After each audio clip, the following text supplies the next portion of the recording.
सक्खर में जमीयत उलमाए पाकिस्तान के कारकुनों का भारतीय सुप्रीम कोर्ट के फैसले के खिलाफ एहतजाजी मुजाहरा।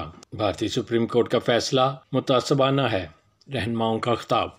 भारतीय सुप्रीम कोर्ट की जानिब से बाबरी मस्जिद की जगह राम मंदिर तमीर करने के दिए जाने वाले फैसले के खिलाफ सक्खर में JUP के कारकुनों ने सूबाई सदर मुफ्ती इब्राहिम कादरी व दीगर की क़यादत में कपड़ा मार्केट से घंटाघर तक एहतजाजी रैली निकाली। इस मौका पर रहनुमाओं ने खिताब करते हुए कहा कि भारतीय सुप्रीम कोर्ट का फैसला मुतासबाना है, जिसने दुनिया के लाखों मुसलमानों को रंजीदा कर दिया। इस फैसले ने साबित कर दिया कि भारत में अक़लियती और उनकी इबादतगाहें महफूज नहीं हैं। भारत में मुसलमानों पर मज़ालिम ढाए जा रहे हैं।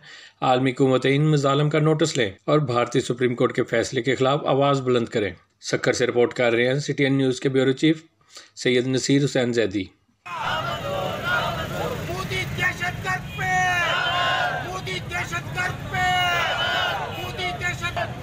बाबरी मस्जिद का फैसला,